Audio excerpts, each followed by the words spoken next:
let's find out just how long we're going to be in this particular, petrol situation for. And joining us on the program this morning is Mr. Billy Gillis Harris, the president of PETROAN, who joins us virtually on the show. Mr. Harris, good morning and welcome to the program. Thank you so much for having me. Good morning. Yeah, and the president of Dangote Refinery was quite frontal about the situation yesterday, and he said we may be in for this for a very long time. And what are your thoughts on his candor?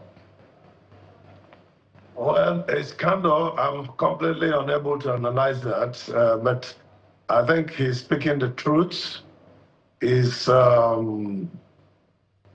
presentation yesterday showed a man who cares, but is in a situation where the much he can do is just what he's doing. However, I think this is the time for us as a country to think inwards and begin to find forward-looking solutions in every situation that we find ourselves. We never expected this war. Not that the signs were not there, but it wasn't something that we were prepared for. So what I believe we need to do at this time is just to think inwards and begin to provide solutions for today, and then for the future, and even for the very, very far future. Because this kind of situation can happen anytime. And so we need to be certain that we have our country prepared, to face this kind of challenge. One would have thought that we should be looking at that visit to the president beyond the surface of it. Of course, the explanation would be that we're visiting the president, to celebrate the Eid with him. But perhaps it's just a follow-up to, the meeting with the press by the CEO of Dangote Refinery, asking for a soft landing, sort of, in order to continue to sell petrol and other petroleum products to Nigerians at a reasonable cost, in line with its so far, trajectory of patriotism in its service in the oil sector. So what are your thoughts on what could be the possible outcome of that engagement with Mr. President? Are you looking at it beyond what seems to be the surface of it? Like I said, it's completely difficult to analyze what is expected or anticipated. If I had a visit with the president, I believe that I would be looking at discussing with the president on exactly how solutions can be proffered. And but in this case, it's already proffering a solution, which is why we are thankful that Dangote Refinery is here and is actually a very strong support structure, for our energy provision at this time. But I think that at other times, there have been suggestions also of how the government can come in and make some sort of palliatives to help cushion this effect. And I lend my voice also to that, that what we should be looking at today should be solutions, not to, cry, on the shoulders of this war, but to be able to find solutions as to how we can solve this problem and look for solutions even into the future. So if I had the opportunity to talk to the president, that's what I'll be discussing. One of those things will be the total, pursuit on our gas alternative, ensuring that we have, because we have gas, so it's not like we're going to import gas from anywhere. And what we need to do is just walk the rope and then ensure that we have gas properly harnessed, bring the necessary investments, because we are not reinventing any wheel. It's just plug and play. So if we have sufficient border stations, sufficient daughter stations of CNG, introduce a lot of EV operation into our mobility and energy dependence, that will certainly help cushion some of these effects.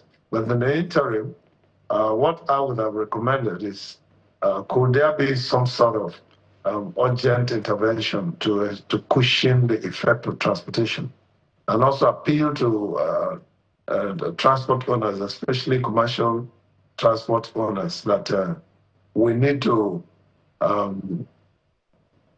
look at our businesses from the point of ensuring that other Nigerians also survive. For instance, for us in PETROAN, our profit margin at this time is still very minimal. The size of what is being sold at the pump price does not in any way translate to how much profit we're making, because we are still very mindful, that we need clients, we need patrons in our retail outlets to be able to buy our products for us to turn it around as fast as possible. So we are not taking undue advantage of the situation. We try as much as we can to get product from every source. We even have brought an idea to crowd buy so that we can be able to get as much products into different retail outlets as fast as we can. So if I had the opportunity to meet with the president, those are the things that I'll be concerned to discuss with you. And we should penetrate, do our gas dependence, give it a massive, attack to ensure that we have quite a lot of gas facilities around. And PETROAN is willing. We have quite a number of retail outlets that have very good forecourts across the country. And we are willing to partner, with the federal government, with the PCNG. By the way, congratulations to the new chairman. We are going to work with them. We're already making efforts to work out how PETROAN can become very helpful in the gas penetration. Mr. Aguilar, I do not want to put the problem of the federal government on your head. I wish we had the people from the presidency. They would respond to some of the things I have on my mind, because I do not think. Two things worry me about the action of this government presently. First, it feels to me, I may be wrong, that they had no plan for moments like this. Two, it's even more irresponsible that they are not even speaking in any shape or form. I've seen governments like China saying, minimize export. I've seen governments in the UK say, argue about whether they will use bailout to cushion the shock, or they'll use removing levies and taxes on net zero taxes and all of those things for maybe the production end, so that the consequential impact can be reduced at the pump price level. But for the Nigerian government, it feels like they just say, the body language is like, we deregulated, you enjoyed it at 700 and something, now it's 1,003, so deal with it. And I don't think that's a responsible way to lead a country.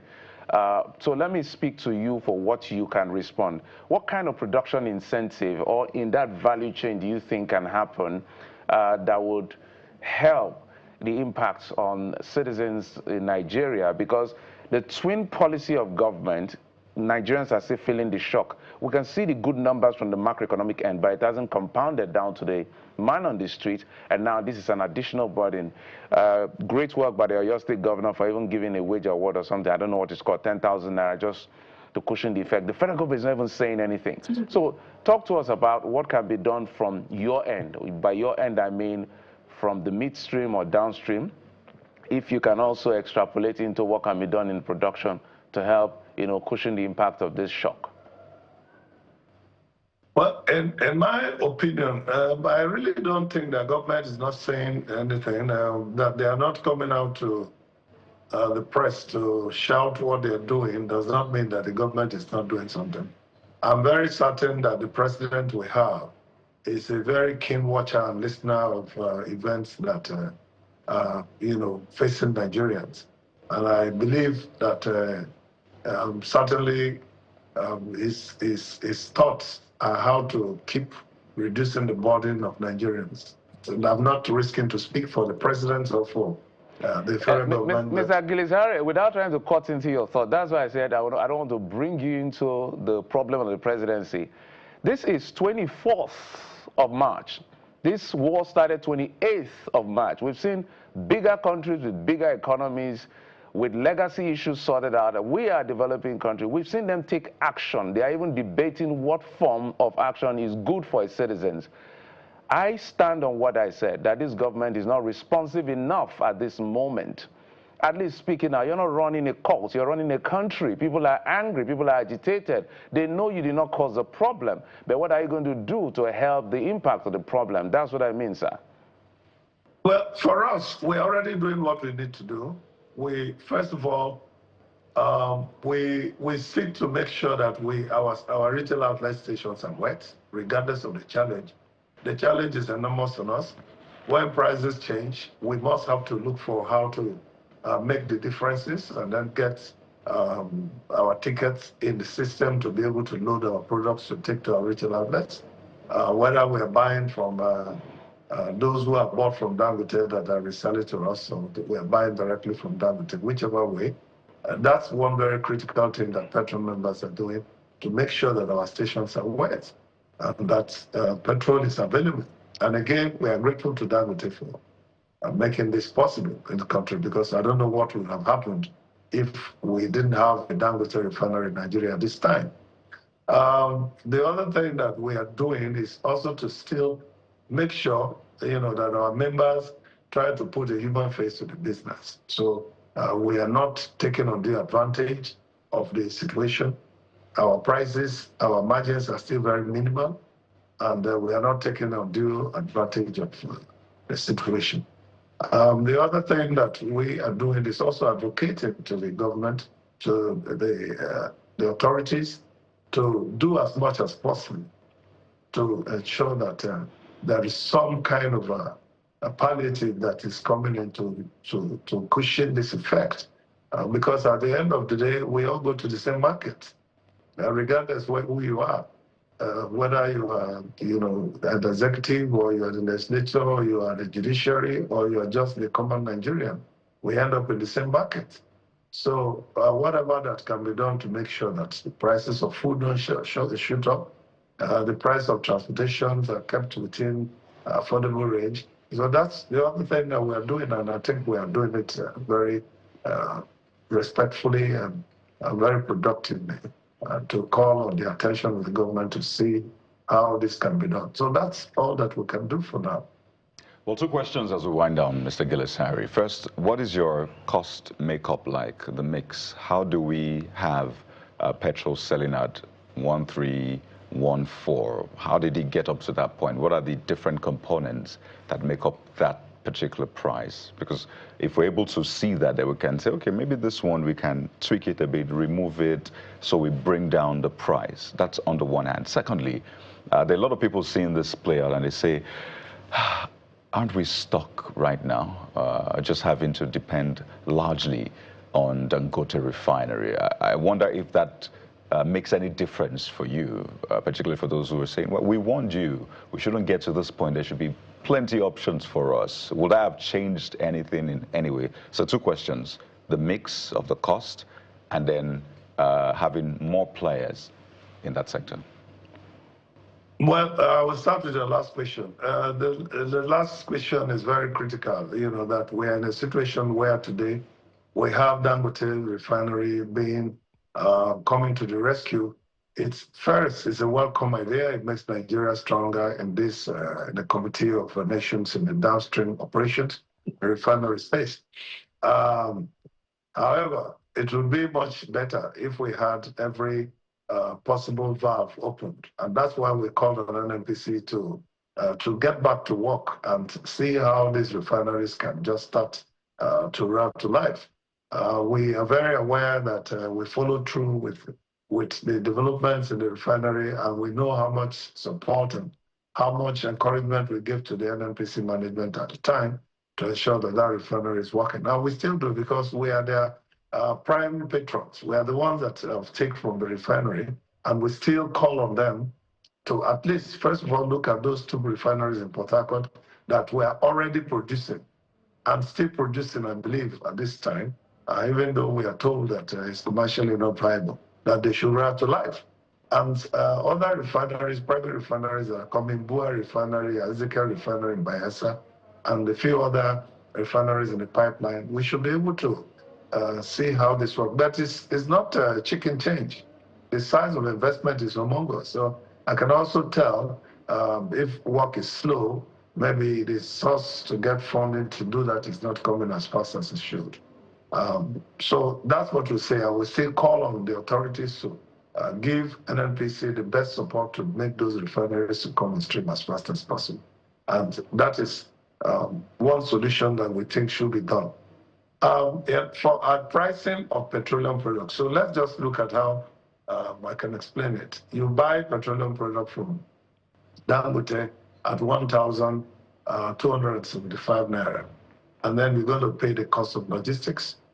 The vagaries between the refinery and our retail outlets in far-flung areas of Nigeria is just very difficult to even imagine. But we are very grateful that we have Lupeng, we have NATO, and we have these two organizations helping us to ensure that we have our products safely arrive, even though sometimes it takes much more longer time than that. So just imagine the cost of that long haul and the logistics, therefore.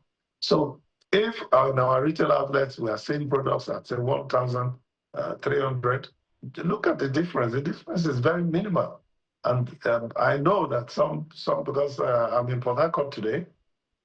3 days ago, I was personally visiting as many of our members' retail outlets as possible. And I actually commended them because most of them were still selling at 1,279, 1,300, 1,310. And when you look at their landing costs, you can really tell that these are products that are patriotic, that are doing the best job. In Delta, in Bayelsa, in Cross Rivers, in Akwa Ibom, even as far as Nasarawa and Benue, where our members are very effective in doing the business and ensuring that we meet the Nigerians, at that point where we can also beat our chest and say, yes, we are doing our own best to ensure that we give life to Nigeria's economy the way it's doing. So when you see prices rise up, they are directly commensurate to some of the very, very difficult expenses that come in along the, along the. Now that crude prices have dropped at least 8–10%, we'll see a drop as well. Is that what we'll expect in maybe the coming days? Well, I will tell you how that dynamic works, because at any time this becomes a major concern. We bought product at 1,275 naira, and then we have brought that product, or we have just lifted, or we have not even lifted, and suddenly the price drops. So just look at the math. That product that has been taken from the refinery at that price, that will come all the way, that the price dropped at the refinery did not suddenly change the input costs that you have made to bring it to a retail outlet. So if I'm to revise the question to you, what will you do? Will you suddenly drop the price to say 1,300, 1,030 naira? Because that price has just dropped. But perhaps to respond to that, your subsequent purchases would become lower in price. That would be the implication. Exactly. And that is why we use certain technologies. Well, in the coming months, for years, you know that we've been working together with channels and to develop our primaries. At the time, we were doing the petroleum product passport. Now we have developed what is called PCAC Primaries. Primaries is the technology we are now using to be able to monitor our products for safety from loading to discharge. And it's also helping us to be able to track our products. So chances of products being stolen is also now going to be reduced. Now, with that technology, we should be able to know when our retail outlets, our members, have product in their station. And we can ask the proper question. Because if you don't have data, you cannot ask the questions or be able to call your members to order that, look, we need to sell this product at this price. And we are very concerned and patriotic enough to do that. I can assure Nigerians that. We hope that, that patriotism is all the way through, because if you do the mathematics, you're buying from Dangote at 1,275 naira per liter. It's difficult to believe that your logistics would only amount to about 70 naira in additional price and profit, because what we're buying is 1,320 naira. But apparently it's another conversation for another day. We must thank you very much for helping us bring these issues to light and help us understand the details. Mr. Billy Harris is the president of PETROAN. Thank you for coming on the program. Thank you so much for having us today. Thank you.